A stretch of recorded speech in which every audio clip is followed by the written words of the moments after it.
Horror, thriller, comedy, sci-fi, drama যেকোনো ধরনের genre, যেকোনো স্বাদের সিনেমা। শুধুমাত্র সিনেমা ক্রনিকলসের পর্দায়। অ্যামাজন প্রাইমে রিলিজ হওয়া সিনেমা রোড হাউস দেখে এটা বোঝাই যাচ্ছে ফাইনালি অ্যামাজন প্রাইম নেটফ্লিক্সকে টক্কর দেওয়ার মতো কোনো কন্টেন্ট রিলিজ করেছে। মির্জাপুর এবং পঞ্চায়েত সিজন 3-র পর 2024-এ প্রাইমে রিলিজ হওয়া একটা ধামাকাদার কন্টেন্ট। এই মুভির মেইন হিরো জেক জিলেনহল। একটা দুঃখের বিষয়, মুভিটা থিয়েটারে রিলিজ হয়নি, মুভিটা শুধুমাত্র ওটিটিতেই আছে।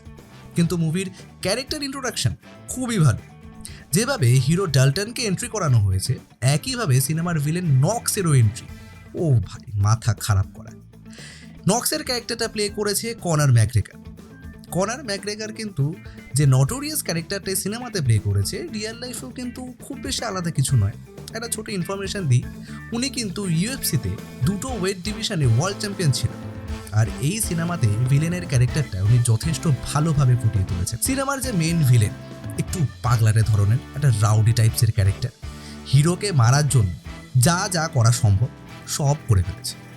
সিনেমা একটু করে এগোতে থাকে, আর এটাই মনে হবে এইবার না জানি পাগলটা কি করবে ভগবান জানে। মুভির মেন হিরো ডাল্টন একজন ইউএফসি ফাইটার ছিল। একটা ফাইটে রিংয়ের ভেতরেই ও একজন বক্সারকে মেরে ফেলে।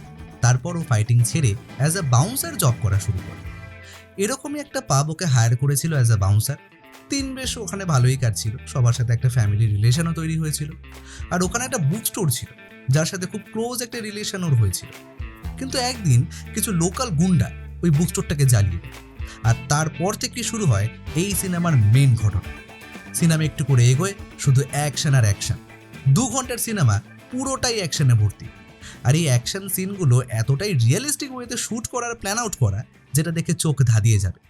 আর ক্যামেরা অ্যাঙ্গেল, এমন ক্যামেরা অ্যাঙ্গেল ইউজ করেছে যেটা ফাইটিং সিন মানে অ্যাকশন সিনগুলোকে আরও বেশি এনহ্যান্স করেছে। আর এই সিনেমাটা কিন্তু রোড হাউস 1973 রিমেক।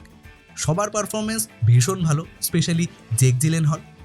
যদি ব্রুটালিটি ম্যানেজ করা যায়, তাহলে ফ্যামিলির সাথে বসে দেখার মতো অবশ্যই একটা খুব ভালো সিনেমা এটা। তাহলে ভিডিওটা কেমন লাগলো সেটা কমেন্ট করে জানাও। ভিডিওটা ভালো লাগলে লাইক করো, শেয়ার করো, আর সিনেমা ক্রনিকলসকে সাবস্ক্রাইব করতে কিন্তু ভুলো না।